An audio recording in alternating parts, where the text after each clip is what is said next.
Mayor Bowser, thank you to you especially for coming here. You've been mayor for about 10 years, right? Yes. Okay. And during that time, would you describe D.C. as a safe city?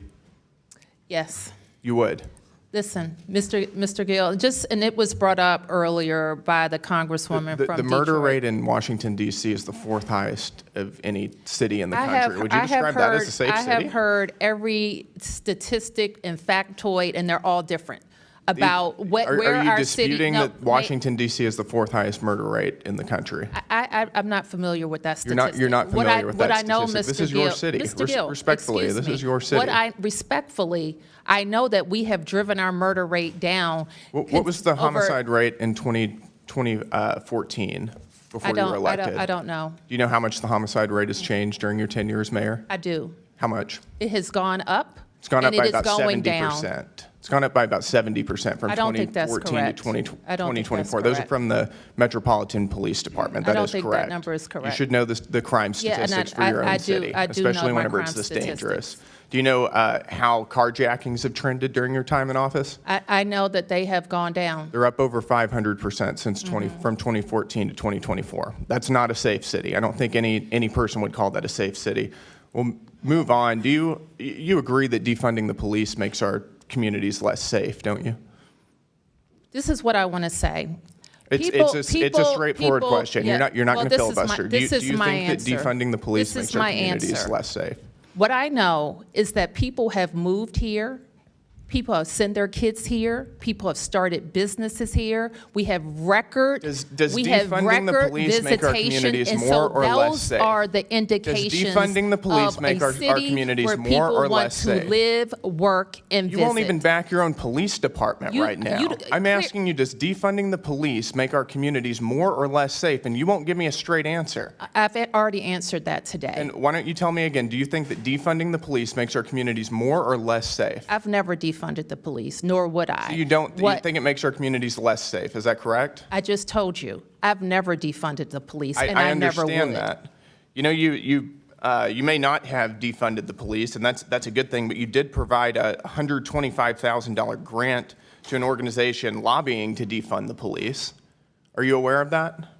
What is that you just raised? It's an organization called HIPS that you provided just this year, fiscal year 2025. $125,000 grant to. I think we funded them to do public health work. Quote, it's time we shifted to a society free of police and systems of incarceration. We fund them for public health work. For public health? Yes. Does this make our communities more healthful? We fund them for public health. Do you think defunding our police and lobbying to defund our police and undermine local law enforcement makes our communities more safe? I've answered that or healthful? question. Do you think that providing tax dollars to an organization who wants to defund our police is good for the residents of Washington, D.C.? We wouldn't fund them for that purpose. We would fund them. But you funded them, and you chose to give them money. You gave them hard-working tax dollars to an organization that wants to defund the police. We fund them for public health. Do you think that giving housing, free housing to illegal aliens is an appropriate use of tax dollars?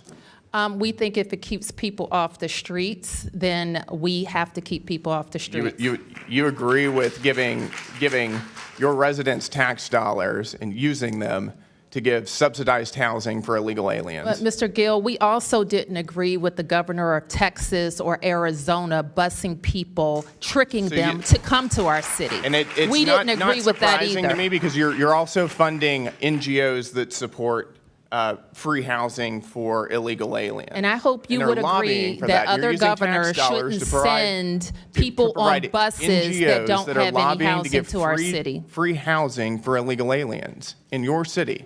That makes your city less safe. I want to move on.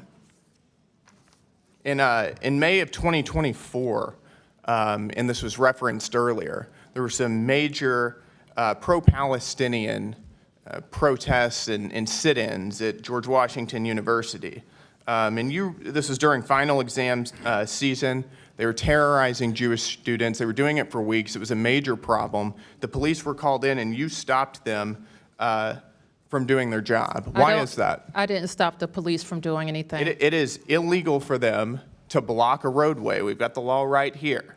It's unlawful for a person alone or in concert with others to obstruct or incommode any street avenue. That's exactly what they were doing, and you refused to allow police to clear them out. Why is that? That's incorrect. Why would you stop?